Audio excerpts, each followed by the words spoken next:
Praeitą savaitę savipagalbos grupiai, kurią lankau, įsigryninau, kad metas baigti nekopūstų vaikų Facebooką. Gal terminuotai iki kokio vasario, kol įnirtingai rašau disertaciją, o gal, nežinau. 4 intensyvius metus skyriau nekopūstų vaikų rašymų. Žiauriai turtingas procesas. Susipažinau su daug ypatingų žmonių, labai daug išmokau, daug patyriau.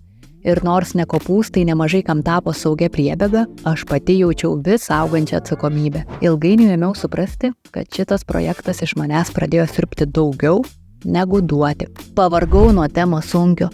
Nuo to, kad nors ir turiu bendraminčių, vis dėlto esu vienos moters šou. Pavargau nuo atsidavimo bendraujant, nuo pastangos nesmerkti tų, kurie smerkia, nuo savo noro padėti ir nuo nesuskaičiuojamų nemokamų konsultacijų ir paramos sesijų. Dabar jaučiu lėtinį nuovargį. Nekopūstų vaikai yra mano neplanuotas projektas. Ėmiau rašyti, jums skaitėsi, o man rašėsi. Vienu metu apsižiūrėjau, kad grupės narių dauginasi tūkstančiais. Žiauriai baisu daryti pertrauką, nes nežinau, kas bus po jos. Ar norėsiu tęsti? Jei norėsiu, ar pavyks? Ar kažkas manęs lauks? Facebook. Kaip jis mane vargina.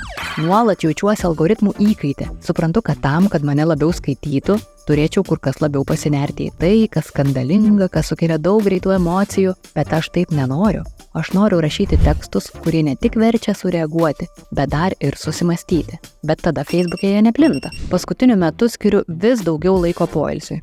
Nematau jokios naudos iš pervargusios aktyvistės. Noriu naujo, sveiko ir švelnaus savo aktyvizmo kurso. Nenoriu būti pastoviai įsitempusi. Ir toliau ketinu rašyti, tačiau daugiausia tik tiems ir toms, kas remia. Šiuo metu nebeįstengiu duoti nemokamai. Prisireikia pajusti, kad reikalai vyksta sąžiningai. Panašiai kaip buities pasidalymo darbuose. Neprivalo būti pasiskirstyta po lygiai, bet turi būti jausmas, kad sąžiningai. Gali atrodyti, kad tekstai įkelti į Facebook tetrunka kelias minutės. Bet administravimas, komentavimas, bendravimas ir visa kita turbūt pareikalauja daugiau laiko ir jėgų negu pats rašymas. O aš dar rašau disertaciją apie tai, kaip suaugusieji patiria lytiškumo ugdymą. Mano disertacija yra ir mano aktyvizmas. Dar aš visą tą laiką turiu šeimą ir man svarbu su ja būti.